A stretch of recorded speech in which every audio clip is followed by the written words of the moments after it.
بسم اللہ الرحمن الرحیم۔ میرے لاہور کے بھائیوں اور بہنوں، میں آپ کو اور پی ڈی ایم کی محترم قیادت کو اور تمام جماعتوں کے کارکنوں کو الحمدللہ اس عظیم الشان جلسے پر مبارکباد پیش کرتا ہوں۔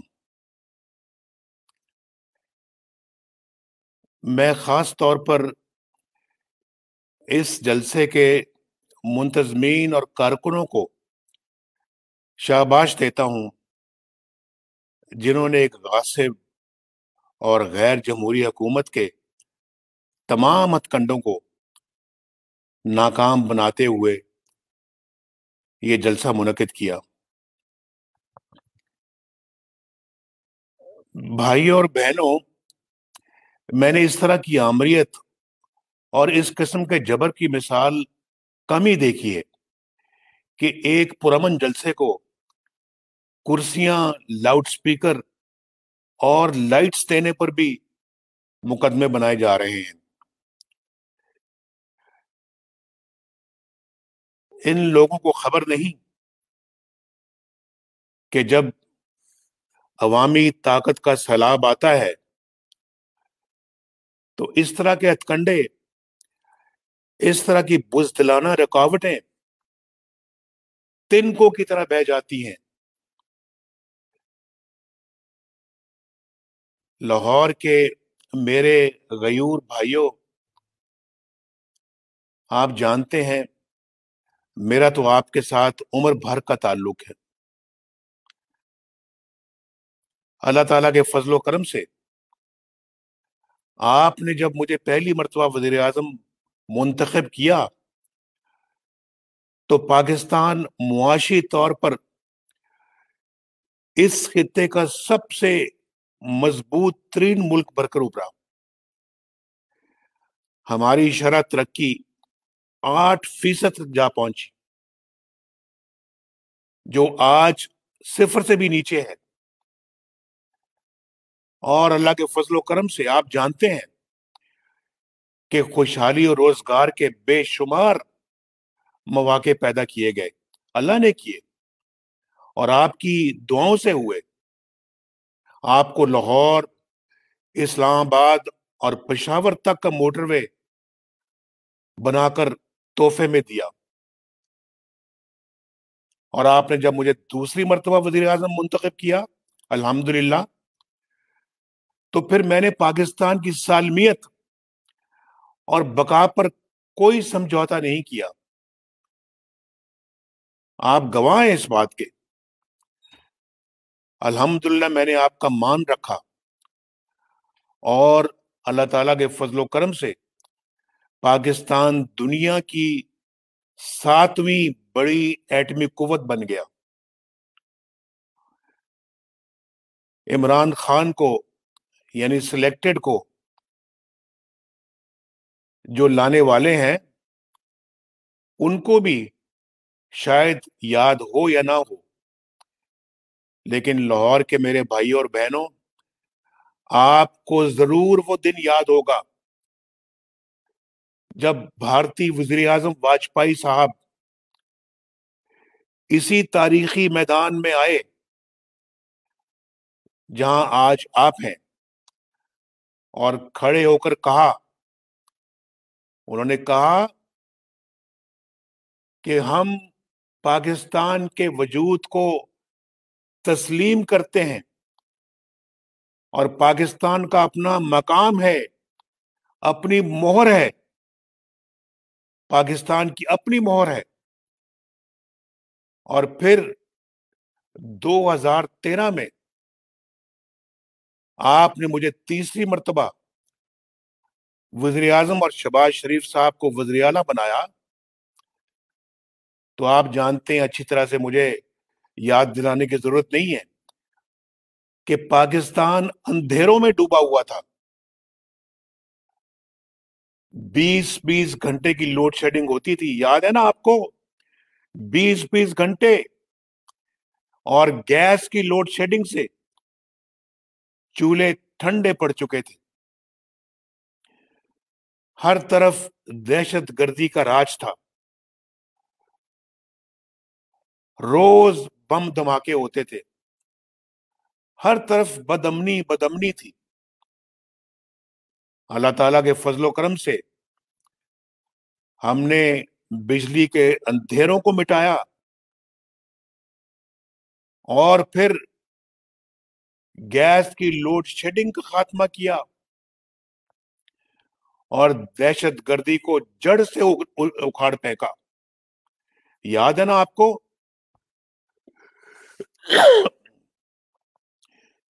پاکستان کے دفاع کو اللہ کے فضل و کرم سے مضبوط کیا. آج یہاں سے کچھ ہی فاصلے پر آپ جانتے ہیں یہاں سے تھوڑی دور کے فاصلے پر اورنج ٹرین چل رہی ہے. لاہور، ملتان، راولپنڈی، اسلام آباد میٹرو بس لاکھوں لوگوں کو باعزت سفر مہیا کر رہی ہے. اسکول، کالج، یونیورسٹیاں بن رہی تھیں اور صحت کے شعبے میں PKLI جیسے ادارے بن رہے تھے، ہسپتال بن رہے تھے. میں ان منصوبوں کی تکمیل پر جیل میں قید اپنے بھائی شہباز شریف کو شاباش دیتا ہوں. دل کی گہرائیوں سے شاباش دیتا ہوں کہ اس نے ذاتی طور پر اپنی نگرانی میں یہ سارے کام مکمل کیے. لاہور کے میرے بھائیوں اور بہنوں، پوری قوم جان چکی ہے اور آپ کو بھی پتا ہے کہ 2018 کے انتخابات میں کس طرح ہماری تاریخ کی سب سے بڑی دھاندلی کی گئی. کس طرح چند جرنیلوں نے مل کر فیصلہ کیا کہ نواز شریف، شہباز شریف اور مسلم لیگ نون کو عبرت کا نشانہ بنانا ہے. کس طرح انہوں نے طے کیا کہ ایک ایسی کٹ پتلی کو لے کر آنا ہے جو آنکھیں بند کر کے ان کے اشاروں پر ناچتی رہے. اور آج وہی کچھ ہو رہا ہے آپ کے سامنے. انہوں نے ووٹ اس طرح چوری کر کے ایک نالائق، نااہل اور نادان کلنڈروں کا ایک سرکس لگایا اور پھر دیکھتے ہی دیکھتے ترقی کی راہ پر آگے بڑھتے ہوئے پاکستان کو غربت، مہنگائی، بے روزگاری، بدامنی اور معاشی تباہی کی گہری کھائی میں دھکیل دیا، دھکا دے دیا. آپ کو یاد ہوگا ہمارے دور میں آٹا 35 روپے کلو تھا. 35 روپے. مجھے بتاؤ کہ آج آپ کو آٹا کتنے روپے کا کلو ملتا ہے؟ نواز شریف کے دور میں چینی 55 روپے کلو تھی. میرے لاہور کے بھائیوں اور بہنوں، ذرا بتاؤ آج چینی کس بھاؤ ملتی ہے؟ اور جو اضافی پیسے آپ ادا کر رہے ہیں بھائی، اس کا فائدہ کسان کو نہیں پہنچ رہا. اس کا فائدہ کسی کو نہیں پہنچ رہا، عوام کو نہیں پہنچ رہا، بلکہ یہ پیسے عمران خان کے حواریوں اور ATM مشینوں کی جیبوں میں جا رہے ہیں.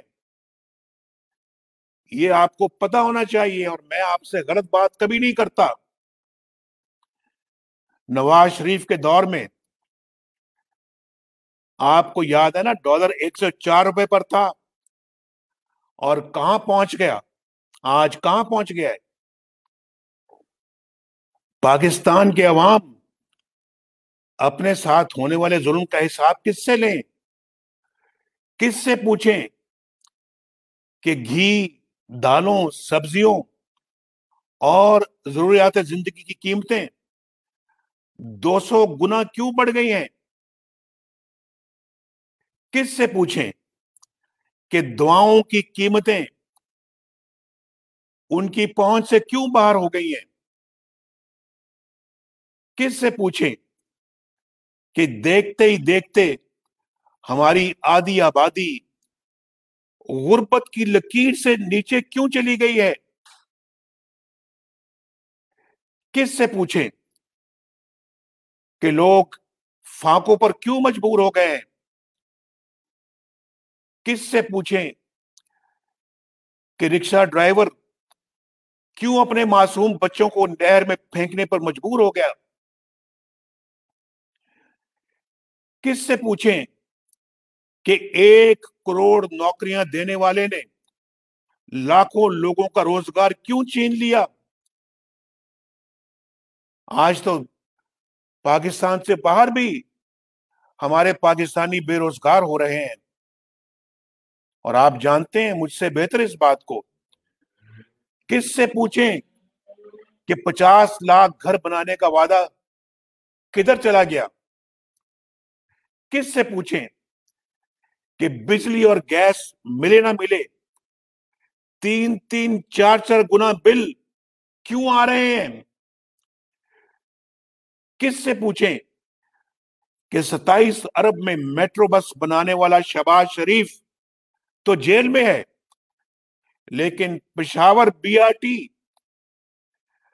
جس میں قوم کے 110 ارب ڈبونے والے آج کیوں دندناتے پھرتے ہیں؟ کس سے پوچھیں کہ عاصم سلیم باجوہ نے امریکہ میں اربوں کی سلطنت کہاں سے بنائی؟ کس سے پوچھیں کہ علیمہ خان نے بیرون ملک اربوں روپے کی جائیداد کیسے بنائی؟ کس سے پوچھیں کہ زمان پارک کی نئی تعمیرات اور بنی گالا کا محل کیسے بنا؟ کس سے پوچھیں کہ عمران خان کا فارن فنڈنگ کیس کئی برس سے لاپتہ کیوں ہے؟ یہ عمران خان کہتا ہے NRO نہیں دوں گا۔ تم سے NRO مانگتا کون ہے؟ تم اور علیمہ خان تو خود ثاقب نثار کے NRO پر جی رہے ہو، تم کسی کو NRO کیا دو گے؟ بھائی کس سے پوچھیں کہ آکسیجن ملے؟ آکسیجن پشاور میں نہیں ملی اور 7 افراد کیوں حکومتی نائلی کے بھینٹ چڑھا دیے گئے؟ آپ کو پتہ ہے نا کہ پشاور میں آکسیجن نہیں ملنے کی وجہ سے 7 لوگ اللہ کو پیارے ہو گئے۔ کس سے پوچھیں؟ کون جواب دے گا؟ اور کس سے پوچھیں کہ سکوت کشمیر جیسے سانحے پر یہ جعلی حکمران کیوں خاموش بیٹھے؟ کس سے پوچھیں کہ ہمارے قریب ترین دوست سعودی عرب اور چین بھی ہم سے کیوں دور ہو گئے؟ کس سے پوچھیں کہ پاکستان، ہنستا بستا پاکستان دنیا میں آج کیوں تنہا ہو گیا ہے؟ کہتے ہیں نام نہ لو، نام نہ لیں تو بتائیں پھر کون ذمہ دار ہے؟ کون ذمہ دار ہے؟ کیا ملک کی اس تباہی و بربادی کے ذمہ دار صرف عمران خان ہے، یا وہ جو آپ کا ووٹ چوری کر کے اسے اقتدار میں لائے ہیں اور سازش کر کے ہمارے سروں پر مسلط کر دیا. ہم اتنے بیوقوف نہیں ہیں بھائی کہ ہم نہ جانیں، ہم نہ سمجھیں کہ کون اصلی ذمہ دار ہے. پھر کہتے ہو نام نہ لوں. واہ، ملک کو برباد کر دیا، آپ کو برباد کر دیا، 22 کروڑ عوام کو برباد کر دیا، معیشت کو برباد کر دیا، اور کہتے ہو نام نہ لوں. آئین شکنی آپ کریں تو کیا نام میں وابڈا والوں کا لوں؟ ذرا بتاؤ مجھے، لاہور کے عوام بھائیوں، آپ بتاؤ. پرائم منسٹر ہاؤس کی دیواریں پھلانگ کر وزیر اعظم کو آپ گرفتار کریں تو کیا شکایت میں محکمہ زراعت کے خلاف درج کراؤں؟ جواب دو مجھے، لاہور والوں آپ ہی جواب دو. ججوں کو بلیک میل کر کے مرضی کے فیصلے آپ لکھوائیں تو کیا شکایت محکمہ اوقاف کے خلاف لگاؤں؟ جسٹس صدیقی سے ہائی کورٹ کے جج تھے اور چیف جسٹس بننے والے تھے. ان سے ملاقات کر کے نواز شریف اور مریم نواز کو سزا دلوانے کی فرمائش آپ کریں تو کیا شکایت میں محکمہ جنگلات کے خلاف لگاؤں؟ الیکشن چوری آپ کریں، آر ٹی ایس آپ بند کروائیں تو شکایت میں محکمہ صحت کے خلاف کروں؟ آپ بتائیں کہ ان سنگین جرائم کی شکایت پھر میں کس سے کروں؟ لاہور والوں، میرا جرم صرف یہ ہے کہ میں سچ بولتا ہوں اور سچ بول رہا ہوں. آپ کی بات کر رہا ہوں، آپ کا مقدمہ لڑ رہا ہوں. چند آئین شکن جرنیل اگر اسے پسند نہیں کرتے تو نہ کریں، لیکن نواز شریف حق اور سچ بات کہہ کر رہے گا اور کہتا رہے گا، مگر 22 کروڑ عوام کو ان کا حق دلوائے بغیر، حق کے حکمرانی دلوائے بغیر پیچھے نہیں ہٹے گا انشاءاللہ. یہ میرا آپ سے وعدہ ہے، یہ میرے ضمیر کی آواز ہے، یہ 22 کروڑ عوام کے ضمیر کی آواز ہے، یہ آپ کی ضمیر کی آواز ہے نا لاہور والوں، آپ کے بھی ضمیر کی آواز یہی ہے نا.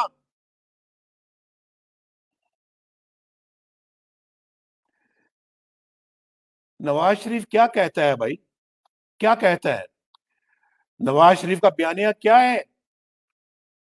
وہی جو پاکستان کے آئین کا بیانیہ ہے، وہی جو فوج کے حلف کا بیانیہ ہے، وہی جو قائد اعظم کا بیانیہ ہے، یہی میرا بیانیہ ہے. آئین کی تابع داری کرو،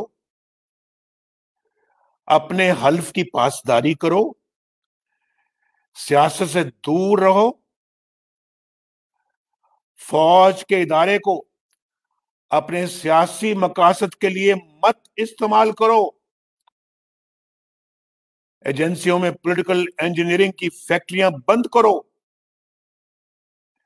انتخابات چوری مت کرو، ووٹ کو عزت دو، فوج کو متنازع مت کرو. میرے دوستو، یہی ہے میرا بیانیہ.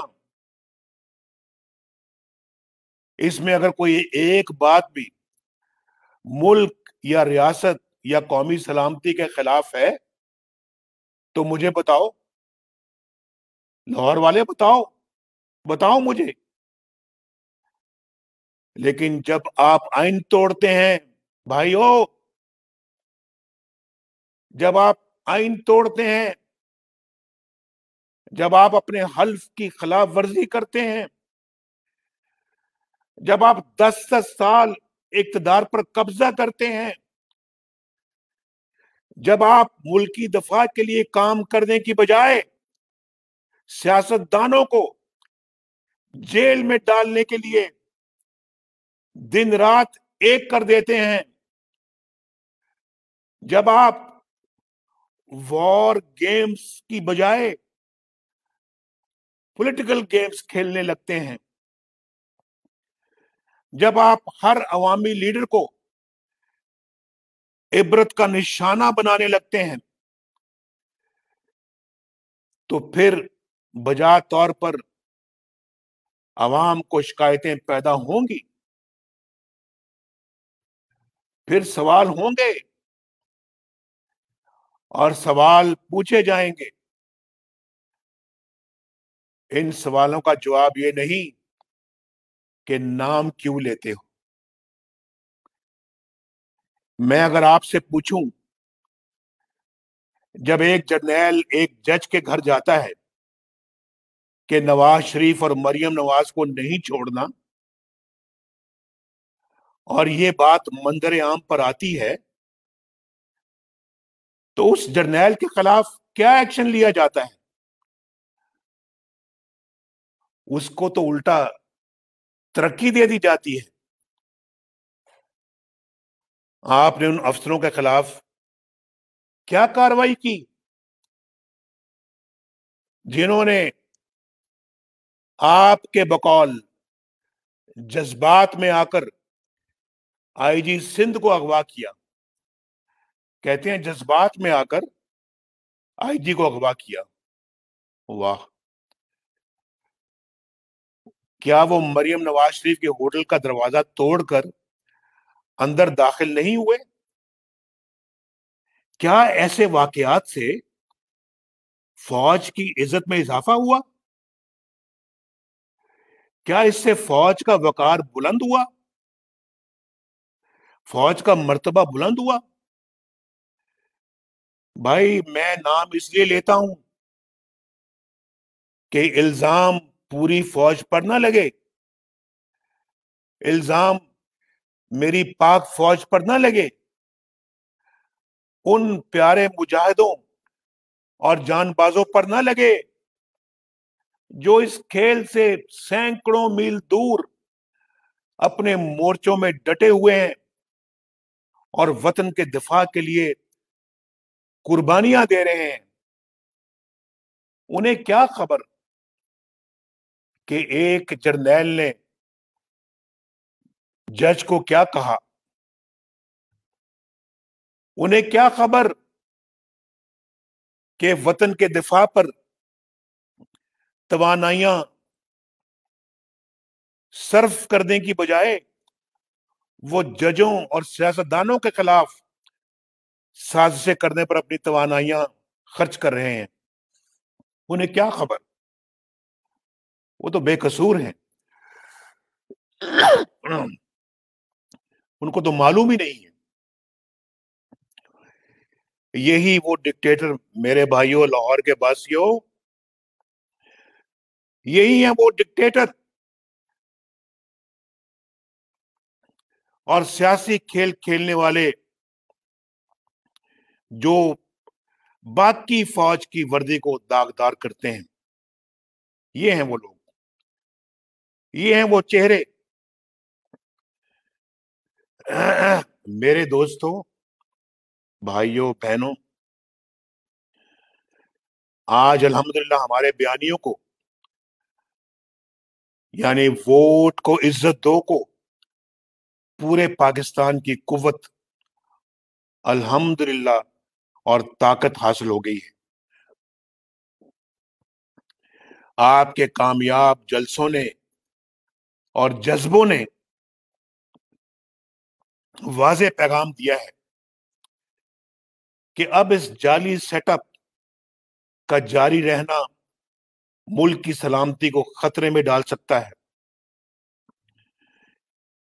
یہ کھیل اب ختم ہو جانا چاہیے۔ ایٹمی قوت ہونے کے باوجود پاکستان خطے میں تمام ممالک سے آج پیچھے رہ گیا ہے۔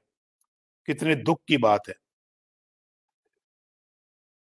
یہ جعلی سیٹ اپ جاری رہا تو اتنا نقصان ہوگا جس کی تلافی کسی کے بس میں نہیں رہے گی۔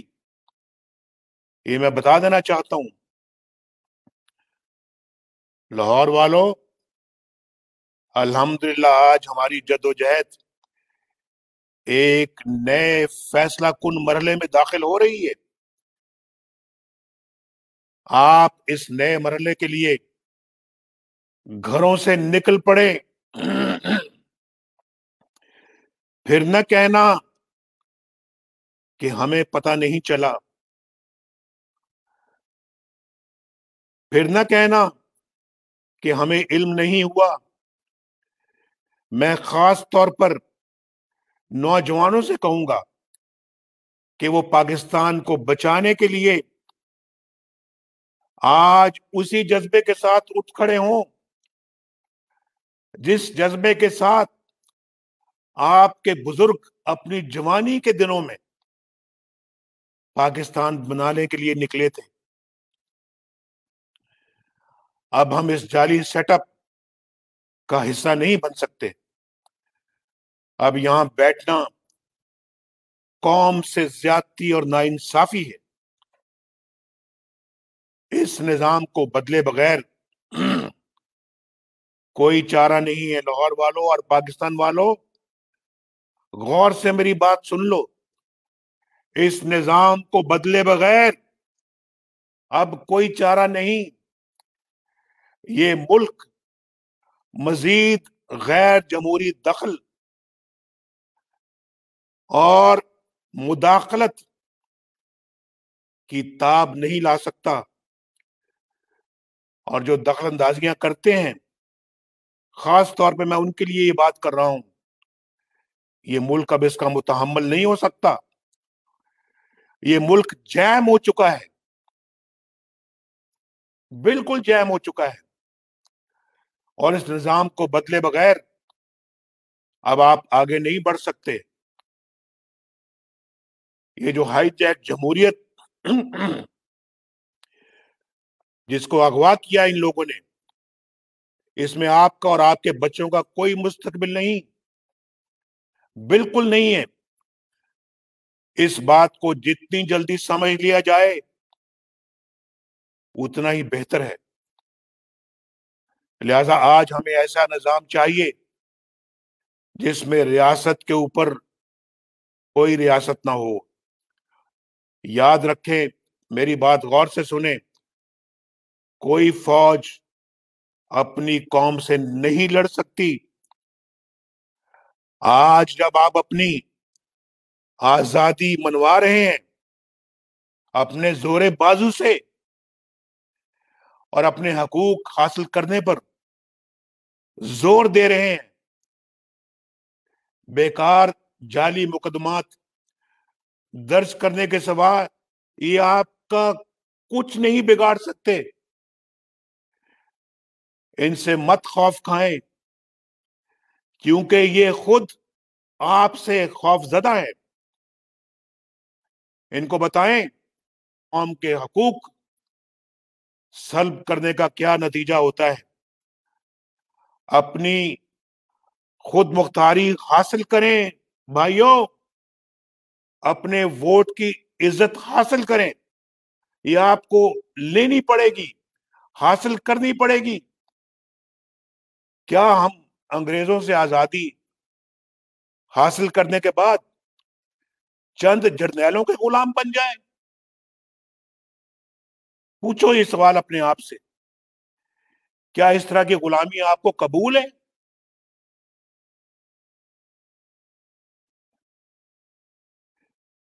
ایک آزادی 1947 میں ہم نے حاصل کی تھی، ایک آزادی آج حاصل کرنے کا دن آ چکا ہے۔